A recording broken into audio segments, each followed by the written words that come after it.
Bueno, mis amados hermanos, quiero iniciar hoy este mensaje que Dios nos quiere compartir con una reflexión. Y quiero que estén muy atentos, porque necesito que no nos perdamos ni una coma de esta enseñanza. ¿Listo? Imagínense que en una ocasión había un señor muy fiel en su trabajo, muy responsable, y por ser buen trabajador llegó a un lugar donde una persona que tenía muchos bienes. Este señor tenía un terreno muy grande y ahí le dio trabajo por 20 años a este señor. Esos 20 años él trabajó con su esposa.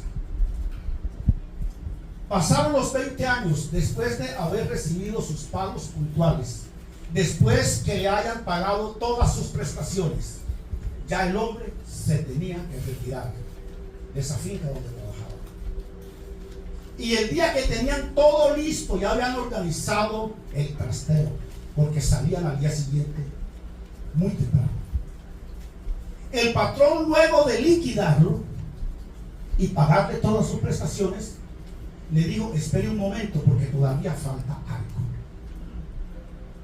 Y le dijo: usted se ha manejado tan bien conmigo que yo quiero darle a usted de propina, aparte de todas sus prestaciones, un terreno aquí en mi finca. Entonces usted mañana, en la mañana, va a tomar la parte que le gusta aquí de la finca. Es decir, lo que usted camine y le dé vuelta, ese va a ser su terreno. Y el hombre le dijo: ¿está seguro de lo que me está diciendo? Sí.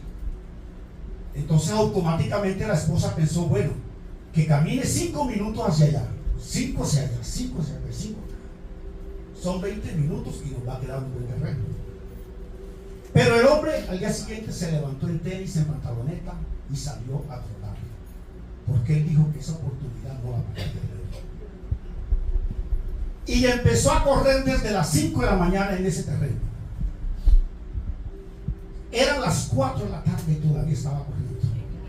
Y no había cerrado el círculo que quería marcar para él. A las 5 de la tarde se deshidrató. Le empezó a dar calambre. Lo recogieron, lo llevaron al hospital y murió.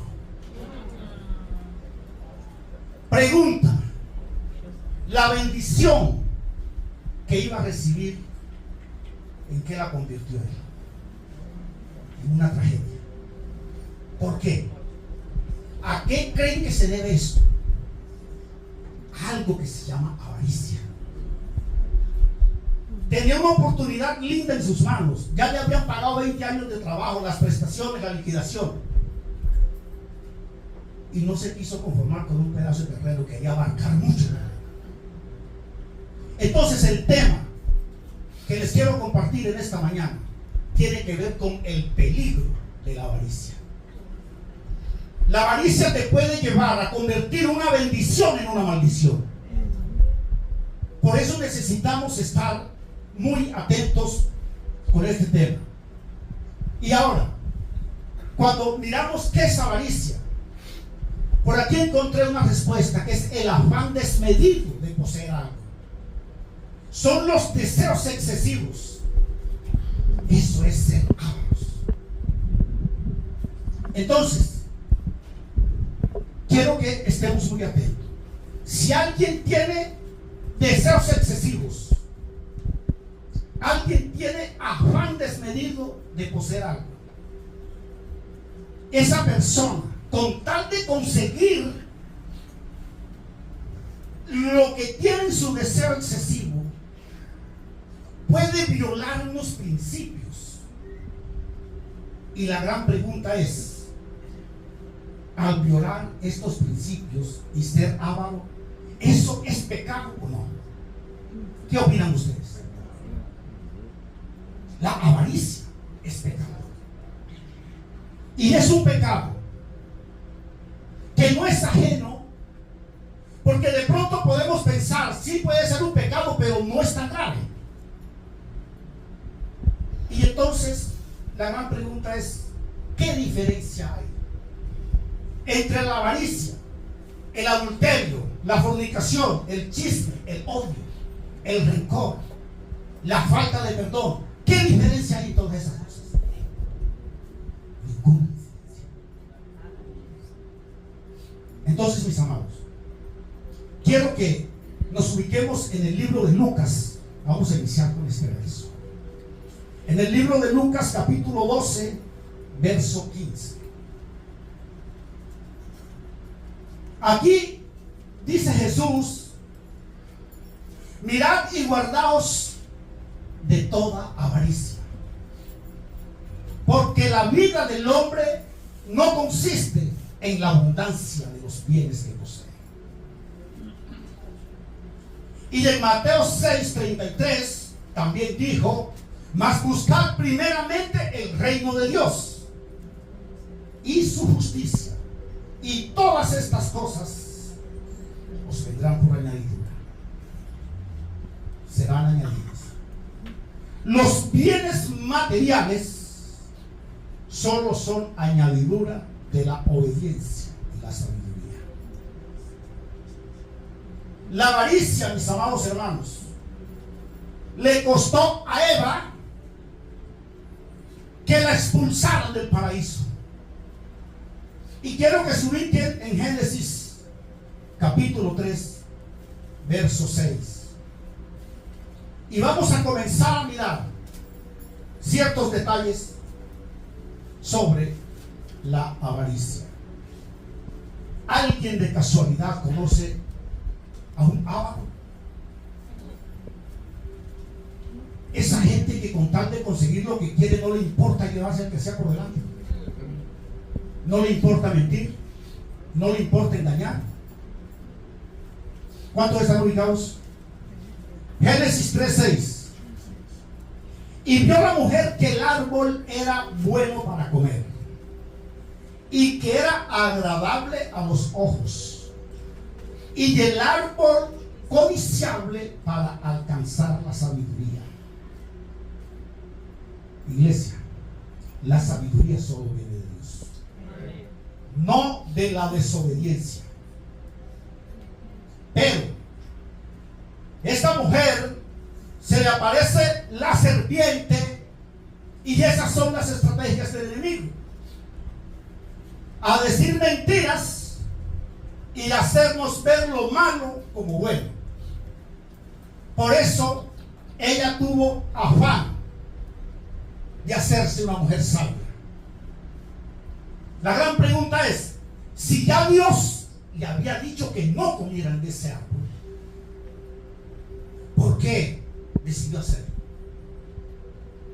Porque la influenciaron, porque creyó una mentira. Esa es la razón. Creyó una mentira, y ella pensó que con esa mentira iba a alcanzar la sabiduría. ¿Cuántas personas creen que la mentira es la solución para su problema?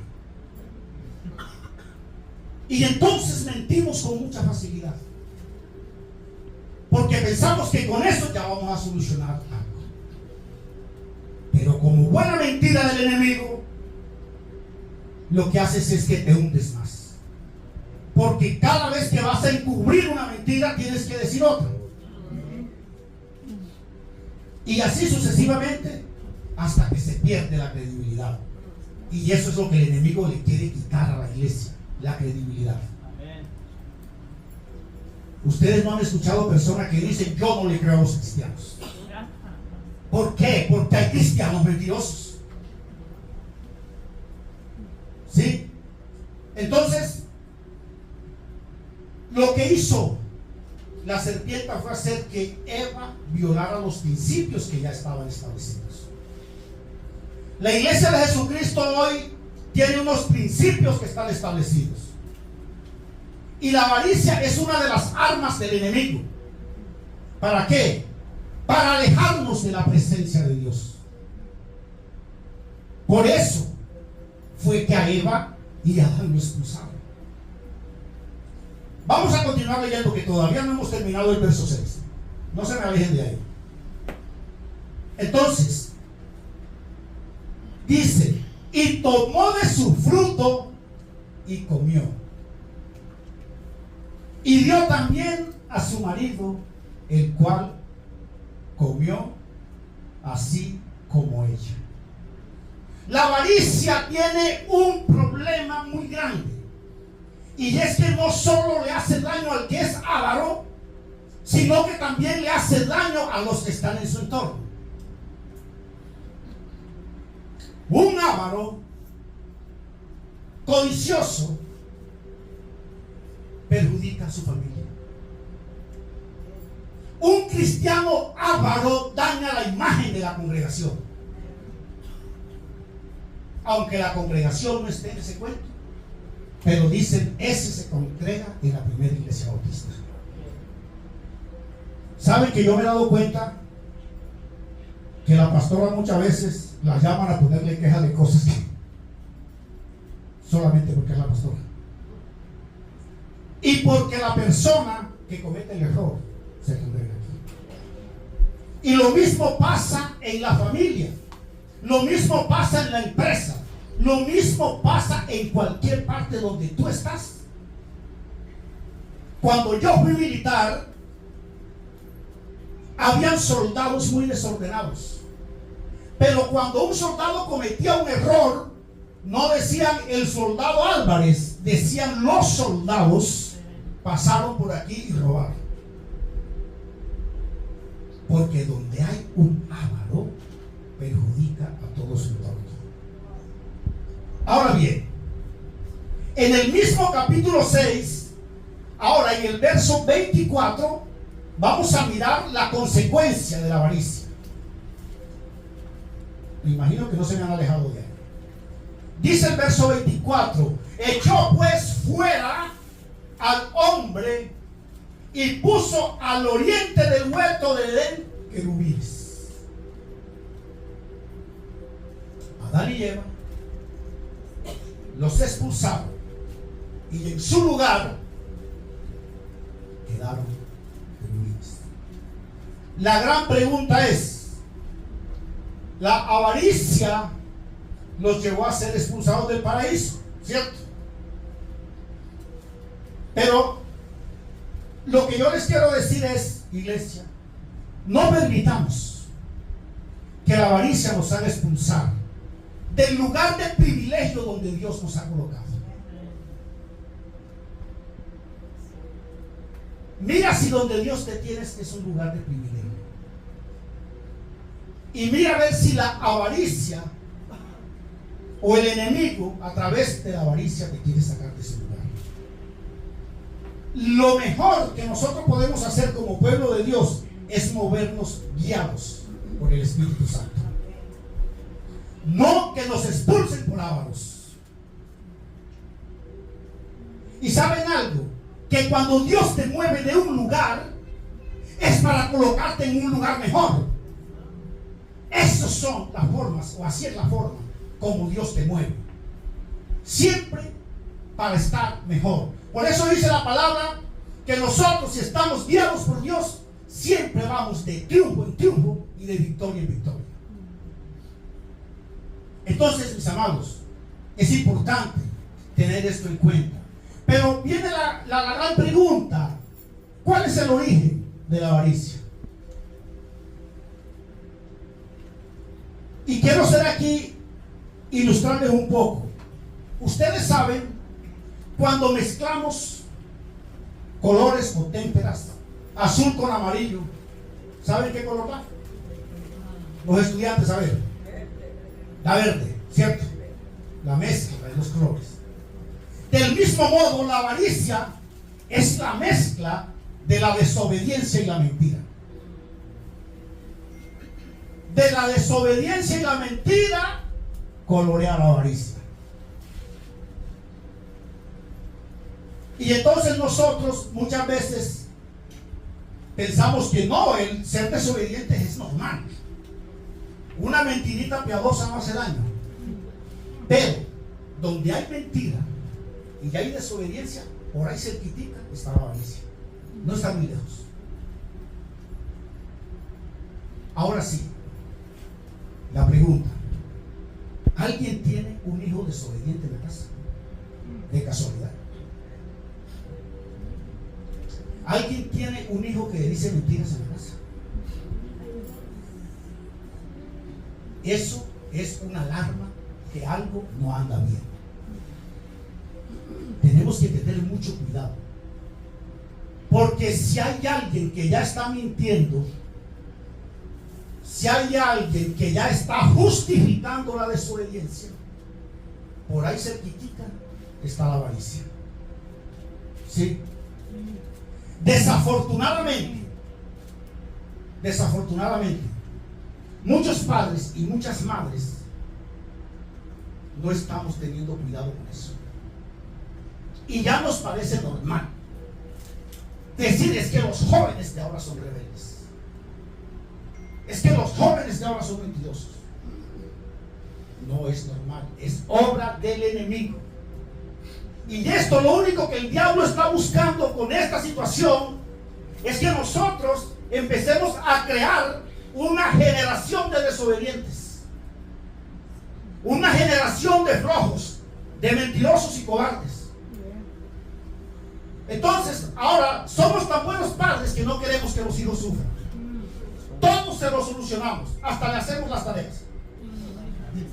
Y muchos padres y madres no los están enseñando a ser responsables. Y siempre hay una excusa perfecta. Si nosotros no enseñamos a los hijos a ser responsables, el día que nosotros partamos a la eternidad, ellos no van a saber ni cómo enfrentar la muerte de un ser querido, porque todos se lo estamos dando fácil. Ellos no saben qué sufrir. Y entonces imagínense un joven que todos se lo hacen, se le muere el papá y se le muere la mamá. ¿Qué va a pasar con él? Automáticamente la avaricia se adueña de él. Porque si son desobedientes teniendo los padres, si mienten teniendo los padres, ahora imagínense si no está. La avaricia está cerca. Y los jóvenes ahora tienen algo muy particular, que todo lo quieren fácil, porque nunca les enseñamos a trabajar para que sepa que las cosas se consiguen con esfuerzo. Y con esto lo único que estamos haciendo es creando ávaros, mentirosos y desobedientes. Entonces, mis amados, yo no quiero generalizar, porque sí que hay jóvenes muy juiciosos, pero sí conozco muchos que todo lo quieren sin hacer esfuerzos. Y lo más curioso es que estos jóvenes no aceptan que a sus caprichos le digamos no. Ellos quieren que todo lo que te pidan tú se lo des. Y entonces, el día que tu hijo o tu hija te pide algo y tú le dices no, ese día ponen una trompa, tiran la puerta, bravean y te terminan regañando. Solamente porque le dijiste no a un capricho que tenía. Ahora los jóvenes no quieren caminar. Eso es un oso, un caos. Eso es algo horrible, caminar. Si los mandas a la esquina, quieren ir en moto. Hay algunos que ya no quieren ni siquiera que le presten la llave de la moto, sino que te exigen: cómprame una moto. Eso está pasando, es la realidad. Y entonces exigen moto, exigen celular, y si le vas a comprar celular, no quieren cualquier celular. Quieren es alta gama. Quieren un televisor en su habitación para que nadie le interrumpa cuando esté viendo un programa. Y entonces, yo no sé cuántos de ustedes vivieron lo que yo viví. En mi época, cuando yo era joven y bello, de ojos azules y pelo largo, estoy hablando por allá de aquellos tiempos. hace muchos años. En mi casa había un solo televisor. Y de ahí todos nos reuníamos a ver televisión. Y venían hasta los vecinos. Pero ¿saben algo? Disfrutábamos en familia. Ahora, en las casas, cada quien tiene un televisor en la habitación. Y no solo tienen el televisor. Entonces están viendo televisión y mirando el teléfono. Y el enemigo haciendo su trabajo. Y para nosotros eso es normal. Pero nada de normal. Entonces, mucho cuidado, que no podemos dar las cosas a cambio de nada. Entonces, si nosotros no le ponemos control a esta situación, mis amados hermanos, nuevamente les insisto, estamos creando los ávaros del futuro. Eso es lo único que estamos haciendo. Y eso a Dios no le agrada. ¿Sí? Yo sé que esto suena fuerte, pero es la realidad. Es la realidad. Y para evitar malentendidos, quiero dejar claro, no es malo que los jóvenes tengan lo que necesitan. No es malo. Lo malo es que no le estamos enseñando a ser responsables. Ese es el problema. No les estamos enseñando que se comprometan con las cosas, porque ellos no se quieren comprometer con nada. No les estamos enseñando que respeten a los padres. Hay hijos que no respetan a los padres, ya lo tratan de cualquier manera. Respetan más a los amiguitos de la esquina. ¿Sí? Pero quieren que los padres le den todo lo que piden. Eso sí no se lo piden a los amigos. Entonces, ¿cómo es posible que en estos momentos hayan jovencitas que todavía no lavan los calzones y ya se enojan porque no las dejan tener novio? ¿Ah? Y ponen cara, pero no hacen nada. Y nosotros, eso nos parece normal. No se quieren comprometer ni siquiera con lavar el plato en que comen. Comen y tiran todo por allá, como aquí está la sirvienta. Entonces, ¿estará bien darle todos los gustos a una persona que no se compromete con nada? No se lo merece. No se lo merece. Y sin embargo se lo estamos dando. Entonces en esto hay que tener mucho cuidado, mis amados. Entonces, aparte de que no respetan, aparte de que no quieren hacer nada, sí exigen de todo. Y eso es un error. Y voy a hablar de otro error muy grave. Hay padres y hay madres que yo los he escuchado que no quieren que sus hijas aprendan a cocinar. No quieren que sus hijas aprendan a planchar la ropa que se coloca, porque dicen que ellas no van a ser sirvientas de nadie. Y entonces otros dicen, es que yo no quiero que mis hijos sufran como yo sufrí. Pero es que no se trata que sufran, se trata que hay que enseñarlos a ser responsables. Ahora, el ser responsable va muy lejos del sufrimiento. Pero entonces nosotros no los enseñamos a ser responsables para que no sufran. Y cuando nosotros no estemos, ¿qué va a pasar con ellos? El enemigo hace lo que se le da. Hay momentos en que hay que ser fuerte con los hijos. Que lloren, que pataleen, que hagan lo que hagan, pero hay que enseñarles. Es mejor que lloren porque el papá los corrige y no que después terminen en el mal camino.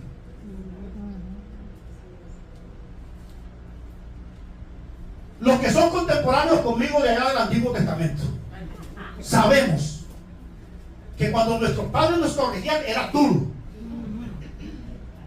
Y ellos decían, ahora te puede dar rabia, pero después me vas a agradecer. Y gracias a la forma como nos corregían, hoy somos poquitos los de esta temporada que estamos viviendo. Porque muchos cogieron malos caminos. Si yo miro hacia atrás, todos los jóvenes que jugaban conmigo en la calle, cuando yo tenía 14, 15 años, ahora en 5 más. Ya del resto se han ido. Y la gran mayoría por coger malos caminos. Entonces hoy tengo que agradecerle a mis padres que pusieron mano dura cuando lo tenían que hacer. Entonces, mis amados hermanos, nosotros tenemos que construir. Es el futuro de la iglesia de Dios, no los futuros sábados.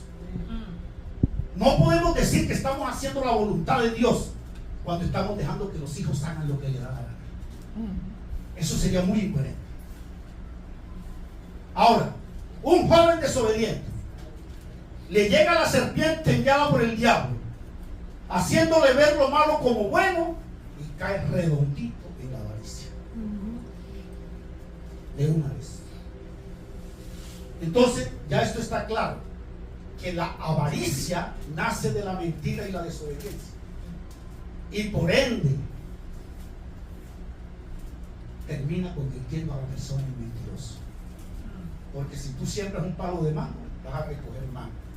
La serpiente sembró mentira y ya ahí dejó una generación de mentirosos. ¿Cómo reconocer la avaricia en una persona?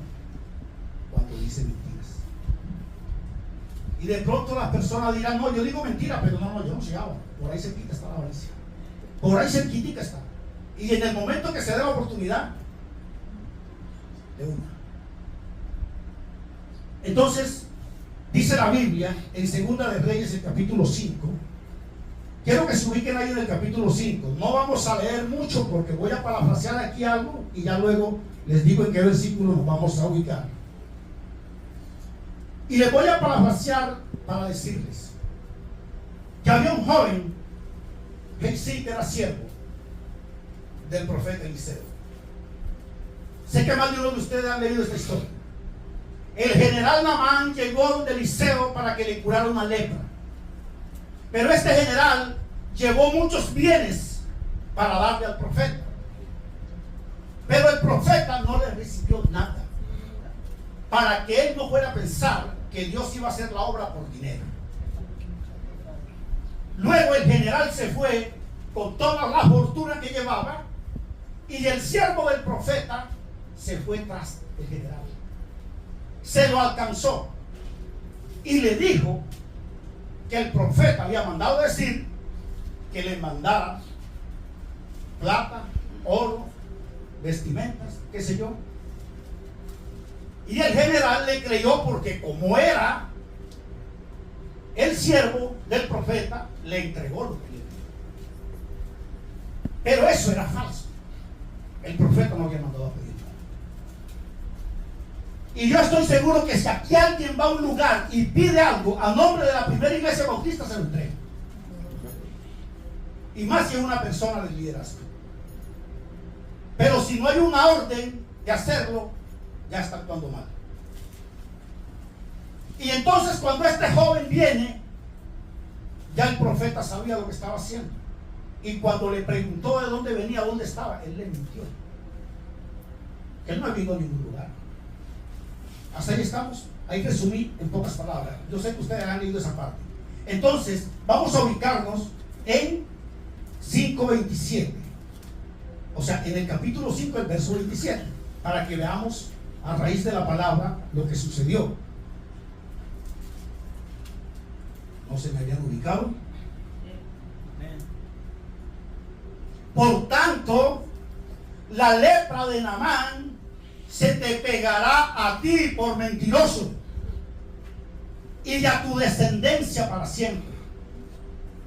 Y salió delante de él leproso y blanco como una nieve. La mentira, la avaricia de este varón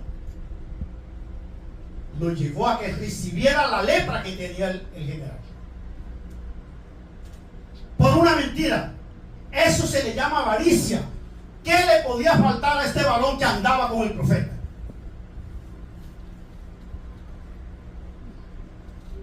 Esa es la gran pregunta. Él no tenía necesidad de eso. Sin embargo, La avaricia lo llevó a actuar de esta manera.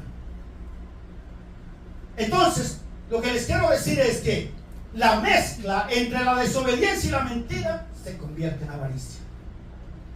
Estos enemigos son tan peligrosos, mis amados hermanos, que germinan y crecen sin que su presencia pueda ser detectada. La mentira y la desobediencia crecen de una manera que tú no te das cuenta. ¿En qué momento te convertiste en mentiroso? Y cuando una persona mentirosa se da cuenta, descubre que hay un espíritu de mentira en ella, le cuento que es duro para soltarse, porque cuando se quieren ver es porque ya están muy apartados. No es que no se pueda soltar, sí se puede soltar, pero cuesta mucho. Por eso les estoy diciendo, si ya los jóvenes están por ahí diciendo mentiritas de vez en cuando, corten el chorro enseguida, antes que se enraice. Entonces, ¿qué pasa? Cuando la persona reconoce que hay una opresión de un espíritu de mentira, entonces ellos dicen: yo no quiero mentir. Y muchas veces van y le piden perdón a Dios porque han mentido. Les duele cuando mienten. Se levantan de ahí y sin pensar vuelven a mentir. Aquí les estoy hablando de dos extremos. La persona en el espíritu ya no quiere mentir, pero está tan oprimido en la carne que ya ese espíritu lo hace mentir sin que él quiera hacerlo. ¿Sí me hago entender? O sea, una cosa es cuando tú planificas una mentira y tú maqueteas que vas a decir una mentira y la voy a hacer así y voy a hacer todo esto para que me crean la mentira. Pero hay veces que tú mientes sin ni siquiera pensar. Hay algo grave. Hay algo grave. Y entonces esta situación ya no solamente se genera la avaricia, sino que ahora de ahí surge la hipocresía. Porque mire que es que el enemigo también es astuto para mover sus fichas. Y ahora, la gran pregunta es: ¿alguien de casualidad conoce un hipócrita? ¿Cuál es la actitud del hipócrita? El hipócrita te abraza, te besa y por detrás la puñalada. Esa es. Delante de ti se ríe contigo y por detrás te está dando puñaladas. Entonces, fíjense que el enemigo organiza una jerarquía que comienza en la desobediencia, en la mentira, la avaricia y en la hipocresía. Y entonces el enemigo sabe perfectamente que un cristiano obediente no va a mentir muy fácil. Él sabe eso, porque el cristiano debe saber que el padre de la mentira es el diablo. Y si caemos en ese juego, pues entonces, ¿cómo decimos que Dios es nuestro padre? Por eso primero Él toma la estrategia de llevarte a la desobediencia y a la rebeldía, porque si das ese paso ya queda más fácil llevarlo al otro. Eso fue lo que hizo con Judas. Judas fue desobediente, fue mentiroso.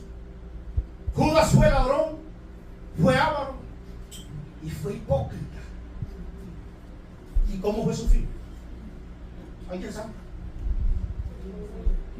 Que todo lo que había adquirido con el dinero de la avaricia que se había robado porque era un ladrón, allá mismo fue y se suicidó. Entonces la avaricia llevó a Judas al suicidio. Llevó a Eva a que fuera expulsada del paraíso. La avaricia hizo que se le pegara la lepra a él y a toda su descendencia. Entonces quiero que nos ubiquemos en el libro de Hechos, capítulo 1, verso 18, porque quiero llevarlos a esta cita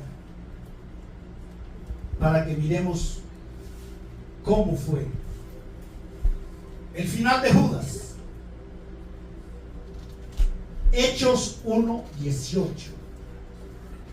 Este pues, con el salario de su iniquidad, adquirió un campo,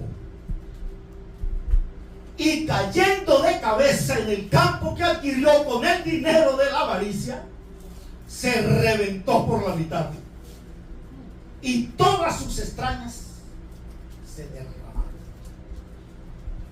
O bien sea, cayó, el golpe fue tan grande que de Judas no quedó nada. Porque si dice que se derramó, eso fue que se partió en pedazos.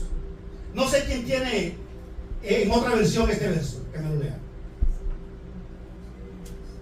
¿Alguien lo tiene en la Nueva Traducción Viviente? Dios habla hoy, lenguaje actual. Con el dinero que obtuvo por su crimen, Judas compró un terreno. Ahí cayó de cabeza, se reventó y se le salieron las vísceras. ¿Escucharon allá atrás? Eso está como bueno. Con el dinero que obtuvo por su crimen, Judas compró un terreno. Ahí cayó de cabeza, se reventó y se le salieron las vísceras. Gracias. Entonces, fíjense la consecuencia de la avaricia. Pero el enemigo nunca le va a decir a nadie: si tú eres avaro, vas a morir así. Él nunca va a mostrar eso. Él lo que te va a decir es que la mentira te hace bien, que la mentira te ayuda a solucionar problemas, que la rebeldía es buena. Eso es lo que él te dice. Porque dice que si tú eres rebelde, nadie te va a mangonear. Y así es que él trabaja, haciendo ver lo malo como bueno. Pero si a nosotros se nos hablara cuál es el fin que él quiere para nosotros, le diríamos automáticamente: no, señor, yo para allá no voy, yo no quiero. Pero como él hace ver las cosas de otra manera, ahí es donde está el detalle. Entonces, eso es lo que el enemigo quiere llevar a la humanidad al suicidio. ¿Sabe cuántas personas se están suicidando hoy en día? Mucha gente. Y todo eso es obra del enemigo. Ahora bien, yo quiero decirles, cuando las cosas se ven lindas, aparentemente, tenemos que mirar no solamente el presente, sino qué hay detrás de todo eso. Porque es que nosotros con Jesucristo convertimos la dificultad en oportunidad cuando estamos agarrados de Dios. Dios de una dificultad engendra una oportunidad maravillosa. Pero el diablo presenta la dificultad como una oportunidad. ¿Sí me hago entender? Él siempre quiere voltear todo al revés. Y entonces por eso es que él muestra cosas muy bonitas, pero que al final no tiene nada de lindo. Entonces, en la prédica anterior recuerdo que les hablé que hay un orden establecido por Dios, que es la obediencia. Que la obediencia nos hace sabios y la sabiduría nos conecta con todas las añadiduras que Dios tiene para nosotros. Entonces, vamos a terminar leyendo Lucas 12, donde iniciamos. Lucas 12, verso 15. Aquí donde Jesús nos enseñó y les dijo: mirad y guardaos de toda avaricia, porque la vida del hombre no consiste en la abundancia de los bienes que posee. Iglesia, si nosotros tenemos que ser muy realistas en esto, si los bienes materiales son añadidura de la obediencia y de la sabiduría, Dicho de otra manera, si no vas a poseer bienes caminando en obediencia y haciendo las cosas correctamente, mejor quédate sin bienes, pero asegura la salvación.